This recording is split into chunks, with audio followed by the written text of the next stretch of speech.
Welcome back to Small Caps, ladies and gentlemen. My name's Kerry Stevenson. Boy, oh boy, sit back, take some notice. I'm talking with Tolga Kumova. He is the executive chairman of Aston Minerals. The ASX code is ASO.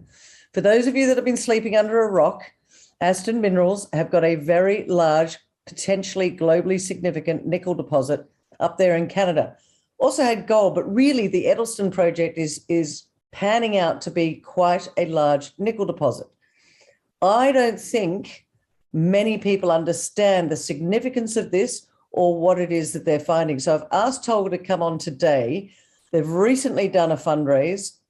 I want to find out about that, where that money is going to be going to, but also why, I've known Tolga for a long time, why Tolga is probably the most excited I've seen him in, gosh, I guess back in the day when Syra was around. Tolga, good to see you. Welcome back to Small Caps. Thanks, Kerry. After that introduction, I think you can do my job. Do you want to give the presentation for us? Yeah, no, I am excited, Kerry. It's not every day you come across a project like this. And I'll be brutally honest, we're drilling for gold.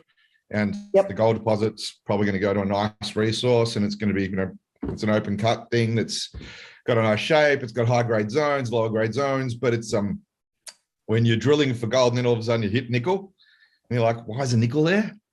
And the guys go do a whole bunch of work. And basically, the reason why I'm excited is there's this structure, the geophysics that we've done, and you can go and look at any of our announcements. The geophysics basically map out the nickel deposit perfectly to date. And it's 7 kilometers long. And we're right now, we've drilled, I think, about 12 holes, no, 15 holes so far. And every single hole is in the mineralization. Majority of them never get through to the other side of the mineralization. This thing's, in some areas, it's 500 meters wide. Some areas it's 1.5 kilometers wide. I mean, and the geophysics shows that it goes 1,500 meters deep. So this could be anything. Exactly, but you haven't had it for that long. And what I want to unpack today is, look, there are nickel explorers out there. There are companies exploring for nickel out there that take months, if not years, to define a resource. You've come at this and gone, I know what we've got.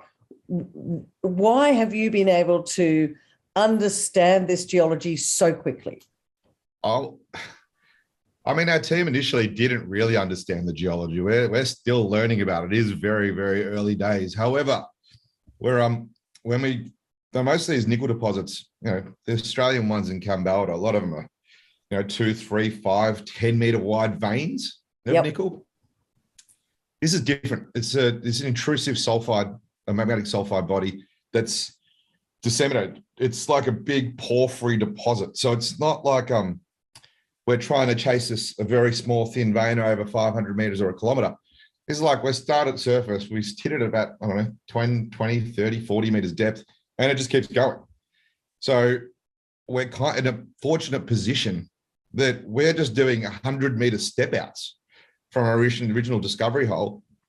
I think we've gone 300 meters to the south, 100 meters to the north so far from those holes. And then we're drilling a hole a kilometer away, which I think we drilled a hole 1.5 Ks away and hit it again. We've drilled a hole 3 kilometers from the discovery hole and that hits it. So we know we've got basically a very, very large ore body. It's a matter of finding the high grade zones in there. Yeah. So that's probably where the task is now. Just remind us of what the sort of grades, what sort of grades are you hitting at the moment, and how does that compare to other nickel deposits around the world? Because I think it's important for people to put it in context as to what you have up there in Canada in comparison to some of the other deposits. Yeah, so I mean, I'll go into a bit of detail. We've got what we call the boomerang. So the shape of this magmatic, intrusive body is literally like a boomerang. So we called it the boomerang. Very technical. Love it. The northern edge, where the kink of the elbow of the boomerang, we've put a couple holes in there. One of them was 700 meters of 0.23 nickel plus cobalt. We angled the rig a different direction, and I think we got 300 or 400 meters at 0.28 plus cobalt. And both those holes just ended in mineralization. Most people will say, oh, it's low grade, or it's, they're not really paying attention to it. But I got told that it would be silicates. I got told it would be alloys. We did all the petrology and all that work, which showed that it wasn't silicates and it wasn't in alloys. It's in nickel sulfides. And just explain, sorry, Tolga, before you go on, just explain to my audience what that means. Like if you have silicates and alloys in there, it just makes it a much more difficult extraction. You basically can't process it. You can't produce it. So you need to be able to concentrate it to be able to get it to a smelter. And if it's in silicates and alloys, it's just difficult to process. Okay. We just wouldn't be able to produce it. So it's basically not worth anything. But it's not in that. So the work that we've done so far has shown that it's in pentlandite, it's in millerite, and it's in hazelwoodite, where the nickel is hosted.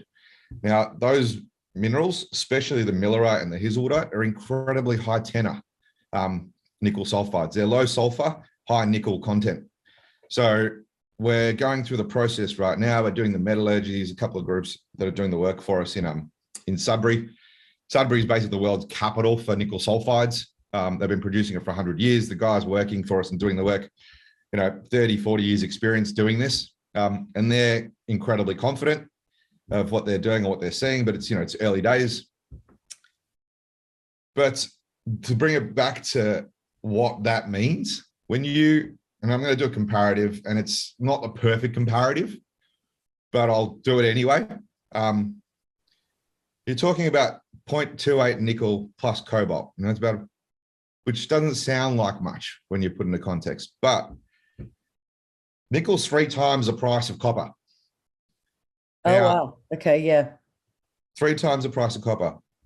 So if you did a very basic, and I'm saying basic comparative, 0.28 nickel plus cobalt is about 1% copper equivalent. If anyone in the ASX went and hit 350 meters at 1% copper starting from 10 meters, what would the stock do?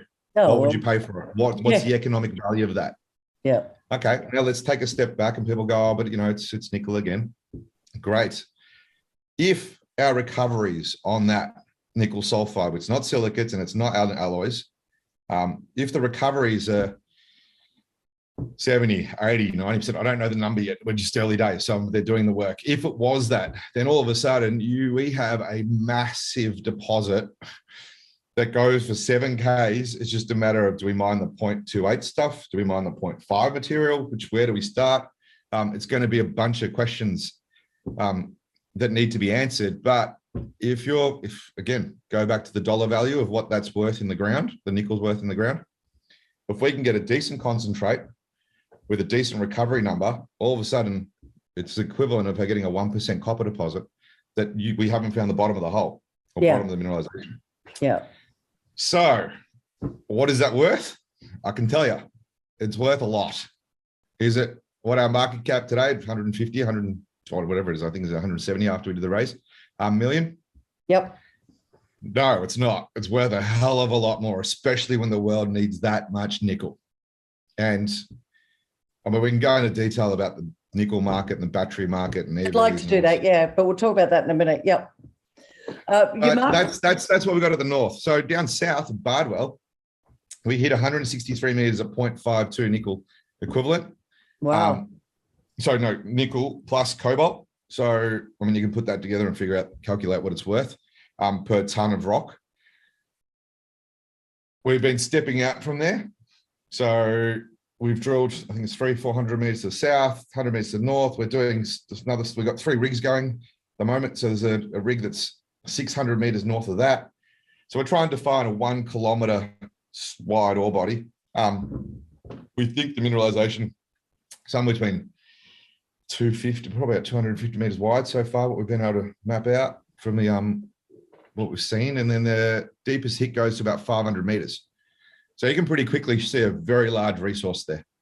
Now, again, people are like, oh, the metallurgy. Well, we've sent the sample. We took that entire core, sent it to the lab in Sudbury, and they're doing their process work right now to define a flow sheet to give us what recoveries to expect.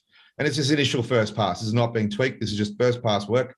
What concentrate we're going to produce or can produce from the mineralogy that we've got. Now, again, this is probably 3-4 weeks away before we get a proper report on it. But if those numbers come in, like we hope, and all the petrography has shown us to date, then this is going to be, like I say, globally significant. You've got a resource that's probably. But I think one of the things too, and I get it, I understand it, but it is early days, so people will naturally be cautious and will want to see a little bit more on the process and the metallurgy and what you potentially have. But you're confident. Do you think the market is still a little bit cautious, given your market cap and what you think you've got? Do you think they don't fully understand, or they do think that this is not going to be a mineable asset? What do you think the challenge is there? I don't think, well, let's go back and talk about the cap raise. I mean, someone does think it's worth it. Yeah, let's talk about the cap raise. Yeah, because that was we just raised $29.25 million. Yeah. The fund managers that took the stock are all North American, and there was one European fund. The funds that took it are, some of them are the largest funds in the world. So these guys have been around for, know what they're looking at and do understand what they're seeing. And they've done their homework and due diligence, and they obviously think that what we're talking about and what we potentially have, the risk versus the reward is skewed in our favor. Now, sorry, Tolga, sorry, risk, it's early days. Yeah, I'll qualify. It's still risk. It's still early days, but in terms of what we've defined so far, you're talking about something that's globally significant. Now, our market cap, again, I said, was probably 150, 200 million, somewhere in between there. Yeah, we took $29.5 million. I put $2.5 million of my own money in. Okay, that's globally significant, ladies and gentlemen. And I'll tell you why that's globally significant. Because if you know that the exec chairman is putting his own personal money in, and again, do your own research, not financial advice, but that to me says that he's confident of going forward with this project. So $2.5 million of this raise was your own personal money. Yeah. And I mean, I've already got a lot of stock. I think I've already about 10 or 12%. Like, I don't need to put any more, but I'm excited about what we're seeing and what it looks like and the potential of the deposit, and especially where it is in the world. Like, this is not in Russia. It's not in China. It's not in, deep, dark parts of Africa where I've spent time looking at projects before. Yeah, this is Ontario, Canada. LG Chem is spending $4 billion building a battery plant a couple hundred K south of us. Again, power costs. The power line runs right past the deposit. It's 5 cents a kilowatt hour, typically, in where we are in Ontario. So, yeah, it's everything kind of ticks boxes: location, scale. Again, we've got a couple of questions in terms of where the best parts of the deposit are. But those will get answered. Now we've got $29 million and 4 rigs. We're going to figure that out pretty quickly.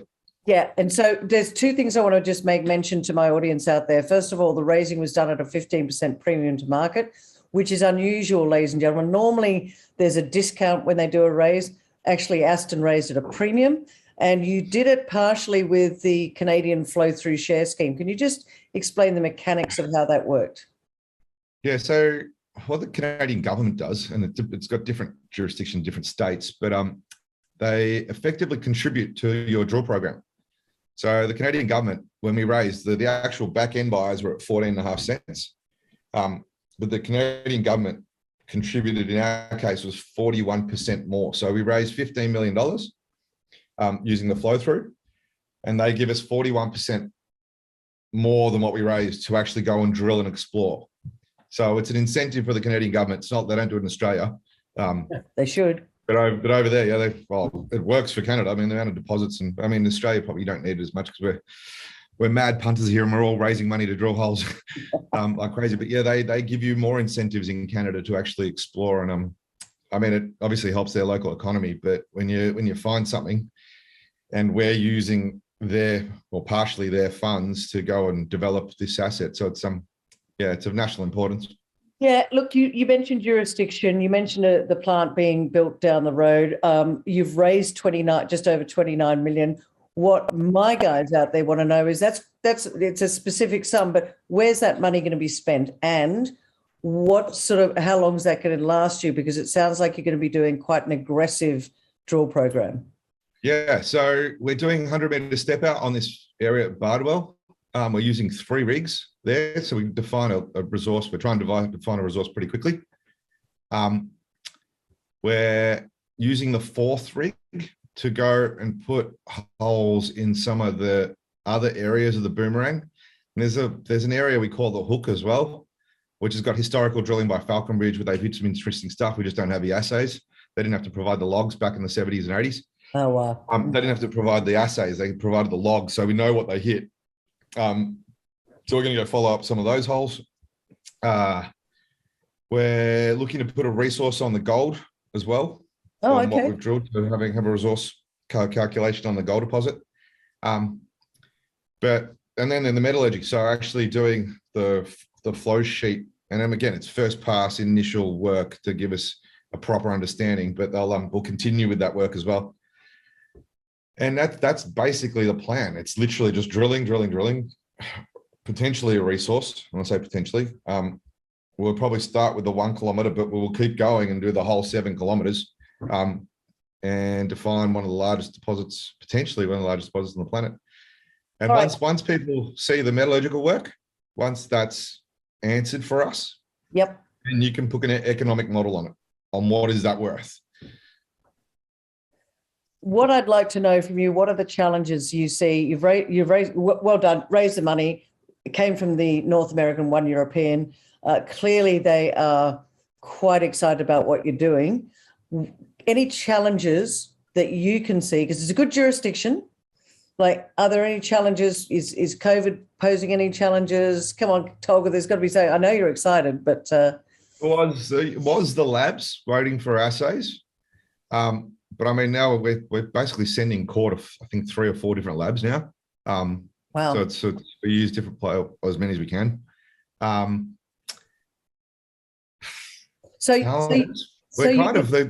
funding was the biggest, and I mean, the last time I came on the show, I kind of spoke about it. We needed funding, and everyone in the market knew, like, I was open about it, that we were going to raise funds. I think that was the biggest hurdle, and now that's out of the way. $29 million gets us 4 rigs aggressively drilling out a massive nickel sulfide deposit. So there's going to be a lot of new... catalyst. That's the catalyst. Yeah. If we define a deposit like I think we're going to, like the geologists have planned, then I think we're going to get a lot of attention. Tolga, you understand the electric vehicle revolution and some of the catalysts. Now, the nickel price has had an enormous tear upwards. Is it sustainable? And, are the numbers that you're looking at, does the nickel price, obviously it impacts it, but is that current price sustainable? I'd love your views on where we're sitting with nickel as a commodity. I think I'll talk about just battery metals in general. I'm talking about lithium, nickel, well, a lot of them. When it comes to electric vehicles, we are literally substituting metals for over 100 years of oil production, like internal combustion engines being over 100 years. Yeah. Now, you've got all that oil infrastructure that's in place. It's going to take time for the EV infrastructure to overtake 100 years of oil infrastructure development. So all the tankers, all the refineries, all the petrol stations, all this stuff. It'll take time to take that and to replace it with EVs. And again, I'm no Nostradamus. I don't know exactly how it's going to play out, but from what we've seen so far, it's gathering speed and gathering pace, especially in European and America, as compared to Australia. But once that infrastructure is in place, you're replacing oil, which oil gets produced by the Saudis and some of the Arab countries at $10, $15 a barrel, sells for 100. They make significant margins. And no one says, oh, it can't stay there. Well, look at the oil price today. It's like, I think it's $105. They're making 800% margin on every barrel they produce. So why can't the metals replace that or have that kind of margin? I mean, we're going to need it because you need a ridiculous amount of lithium to be produced. You need a ridiculous amount, and I don't know the numbers. It could be anything at this stage. A ridiculous amount of nickel, copper, cobalt. You need all these minerals. Yep. All these minerals. So the demand, if it's going to replace oil, then the demand's going to be insane. So there's a whole bunch of factors that'll probably play into it, and demand destruction and all the rest of it. But the ball's already rolling. Like, we're already going down that path. And I was like, you're looking at all these, you look at all the other battery metal players and on the ASX now, they're all got serious valuations. The fund managers are buying them. They're owning, like, look at Pilbara. It's $11 billion market cap. Yeah. That's owned institutionally. It's not retail holders. These people are buying for the next 5, 10, 20 years. So, yeah, I don't see the metal prices so what you're saying, changing dramatically. I mean, there's a possibility it can just stay here. What you're saying, though, Tolga, is that there is a significant step change from where the wealth was going in the past, over with the oil boys, if you like, and we are moving the energy story over into the electric revolution, which means the metal side of the story is only going to get stronger over time. Basically it. I mean, yeah, that's actually what I think is going to happen, because, obviously the electricity needs to be produced one way or another to actually, service these. And then you got uranium, that argument, that conversation that's happening. I mean, there's a lot of coal still being burnt and gas to produce electricity, but yeah, the story is shifting, and I think the miners are probably going to enjoy, unless we have some global, we're going to go in detail about Russia and the rest of it. Some dramatic thing occurs that changes the destiny. But I think the world's now made its mind up that it wants to go this way. And I think what's important for people to understand as well is Aston Minerals are up in Canada, in Ontario. Given the challenges with Russia at the moment, they are a large nickel producer. That's potentially being taken off the table. So, Aston Minerals and Tolga as exec chairman, they've raised a decent chunk of change because they want to get on with the job and get this going and prove it up and show to the world that this could be a very large nickel deposit. Tolga, as always, it's fantastic to chat to you, but the way I like to finish these, which is to my beautiful audience out there, 3 reasons why they should be sitting up and taking notice of Aston Minerals right now. ASX code, as I said before, is ASO, but I want 3, not 5, just 3 reasons why you think now is a great time for them to take notice of you. Yeah, we're drilling into a large magmatic sulfide intrusive body that's nickel body that's got incredible scale potential. We're shown so far that the petrology and the mineralogy is the nickel's in the sulfides. It's in pentlandite, millerite, and hazelwoodite, from what we've analysed so far.